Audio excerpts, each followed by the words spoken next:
தம்மோடு ஒப்புரவாக்கினார். இது இயேசு கிறிஸ்துவுக்குள் பிரியமான என் சகோதர சகோதரிகளே, இந்த நிமிட நெஞ்சத்துக்கு இயேசுவின் நாமத்தில் நான் உங்களை அன்போடு அழைக்கிறேன்.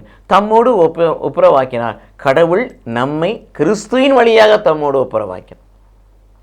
அவர் அப்பான்னு கூப்பிடணும், அப்பா தந்தையன்னு அழைக்கணும், அவர் பிள்ளைகளாக மாறணும், அவர் நமக்கு அப்பாவாக மாறணும். அதுக்கு ஒரே வழி இயேசு கிறிஸ்து. இயேசு கிறிஸ்து தான் சிந்திய இரத்தத்தின் வழியாக நம்மையெல்லாம் கடவுளோடு ஒப்புரவாக்கினார். நமக்கெல்லாம் மீட்பை கற்றுக் கொடுத்தார். நமக்கெல்லாம் பாவ மன்னிப்பாகிய மீட்பை பெற்றுக் கொடுத்தார். அவர் நமக்காய் சிலுவையிலே பாவரூபமானார். அவர் நமக்காய் சிலுவையிலே சாபரூபமானார். எதற்காக? கடவுளோடு ஒப்புரவாக்கப்படுவதற்காக. ஆக இயேசு கிறிஸ்து சிலுவையில் சிந்திய இரத்தம் உங்களை என்னையும் அதே கிறிஸ்துவின் வழியாக, அதே கிறிஸ்துவின் இரத்தத்தின் வழியாக கடவுளோடு ஒன்றிணைக்கிறது, கடவுளோடு ஒப்புரவாக்குறது. ஆகவே இயேசு கிறிஸ்துவின் இரத்த கோட்டைக்குள் நம்மை மறைத்துக் கொள்வோம். ஆண்டவரே, இரத்தத்தினால் கழுவும் என்று சொல்வோம். ரோமர் 5:9 வாசிப்பவர் இரத்தம் எங்களை நீதிமானை மாற்றட்டும் என்று சொல்லும். ஆண்டவரே, இரத்தம் எங்களை அபிஷேகிட்டும் என்று சொல்லுவோம்.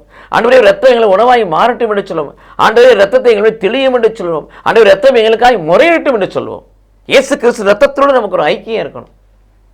திருப்படியிலே இயேசு கிறிஸ்து இரத்தத்தை பானமாய் உட்கொள்கிற பிள்ளைகளாய் மாறும். இந்த இரத்தத்தோடு உங்களுக்கு எனக்கு ஐக்கியம் சொன்னால் அதே இரத்தத்தின் வழியாக, அதே இரத்தத்தை சிந்திய கிறிஸ்துவின் வழியாக நாம் கடவுளோடு ஒப்புரவாகி அவர் தமக்கு தகப்பனாக நாம் அவருக்கு பிள்ளைகளாய் மாற முடியும்.